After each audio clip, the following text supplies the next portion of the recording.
Today we're going to be talking about unit rates for Unit 5, Lesson 2.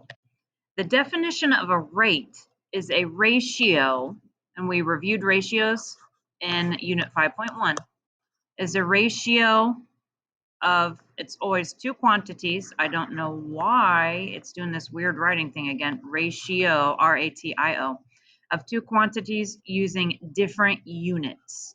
So it's got different labels.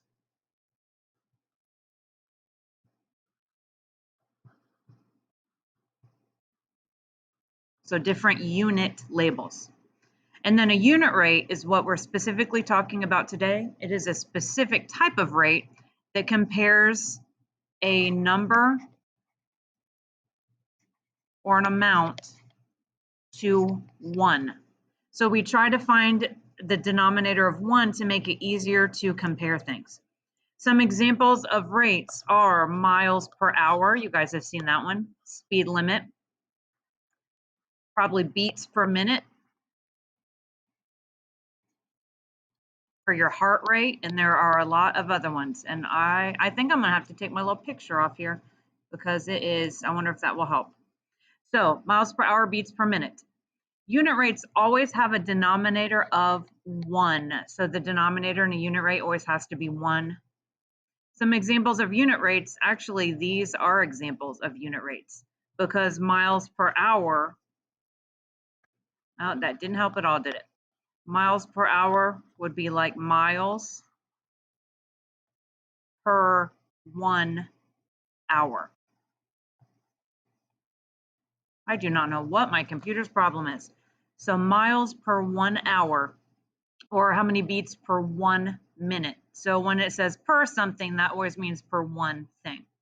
So miles per 1 hour. To find a unit rate, let's see if I can type it.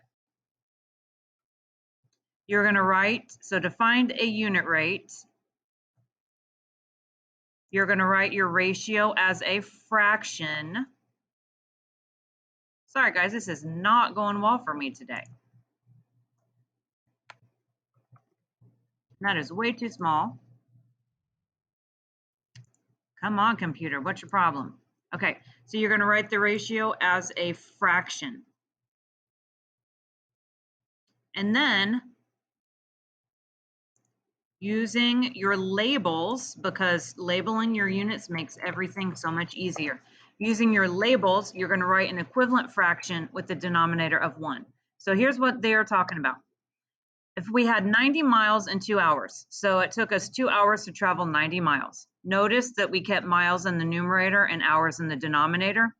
To turn it into a unit rate, we want to turn that into a 1. So I have to turn my 90 into how many out of 1? Some of you probably already are like, oh, that's just 45. But we need to be able to find that method to solve it also. You have two choices. So choice 1, you could take this 90 miles for 2 hours, and you could do it like a proportion, and you could cross multiply. So I could do 2 times x equals 90 times 1. So that turns into, sorry, I'm out of room, 2x equals 90. And then you would just divide both sides by 2 to get x equals 45. So that's one option.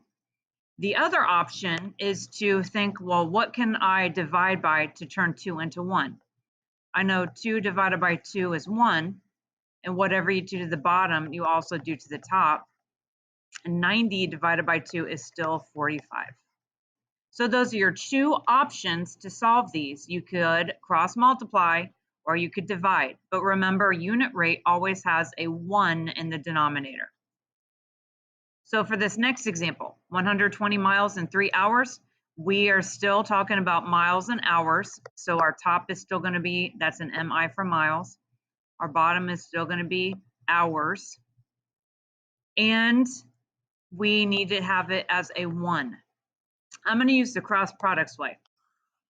So 120 times 1, I get 120, equals